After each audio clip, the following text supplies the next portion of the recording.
नमस्कार दोस्तों, आपનું हार्दिक સ્વાગત છે આપણી તાજા સમાચાર યુટ્યુબ ચેનલ પર। આજના સમાચાર વિગતવાર લઈએ તે પહેલા આપ આપણી આ ચેનલમાં નવો છો તો વિડીયોને લાઇક અને ચેનલને સબસ્ક્રાઇબ જરૂરથી કરી લેજો।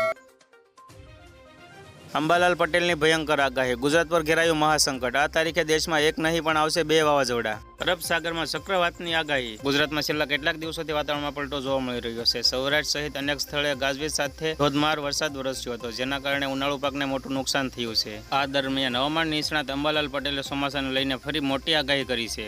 હવામાન નિષ્ણાત અંબાલાલ પટેલની આગાહી અનુસાર 24મી મે થી 5મી જૂન પછી હવામાનમાં મોટો પલટો આવશે। ચોમાસું વહેલું આવશે। મેના અંતમાં અને જૂનની શરૂઆતમાં અરબ સાગરમાં ચક્રવાત સર્જાશે। ત્યાર પછી 17મી મે પછી બંગાળ ઉપસાગરમાં ચક્રવાત સર્જાશે। 17 થી 24મી મે વચ્ચે આંદામાન અને નિકોબાર ટાપુ પર ચોમાસું બેસી જશે। આ ઉપરાંત ગુજરાતમાં 7મી થી 10મી જૂન સુધીમાં જુદા જુદા ભાગોમાં ચોમાસું બેસશે, જ્યારે 14મી થી 18મી જૂન દરમિયાન આંધી વંટોળ સાથે વરસાદ પડી શકે છે।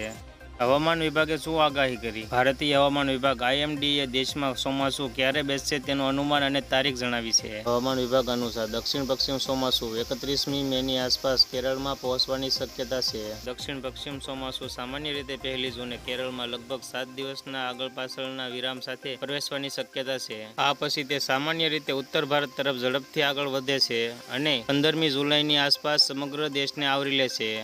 IMDએ સામાન્ય કરતાં વધુ વરસાદની આગાહી કરી હતી। નોંધનીય છે કે IMDએ ગયા મહિને દક્ષિણ પશ્ચિમમાં જૂનથી સપ્ટેમ્બર સુધી ચાલનારા ચોમાસાની ઋતુ દરમિયાન સામાન્ય કરતાં વધુ વરસાદની આગાહી કરી હતી। જૂન અને જુલાઈ એ ખેતી માટે સૌથી મહત્વપૂર્ણ ચોમાસાના મહિના માનવામાં આવે છે, કારણ કે ખરીફ પાકની મોટાભાગની વાવણી આ સમયગાળા દરમિયાન થાય છે। આ ઉપરાંત IMDએ વધુમાં જણાવ્યું હતું કે કેરળમાં ચોમાસાની શરૂઆતની તારીખ અંગેની તેની આગાહીઓ 2015 સિવાય છેલ્લા 19 વર્ષમાં સાચી સાબિત થઈ હતી। આજના સમાચારમાં બસ આટલું જ। માહિતી પસંદ આવી તો વિડીયોને લાઇક અને ચેનલને સબસ્ક્રાઇબ કરી દેજો અને વિડીયોને શેર કરી દેજો।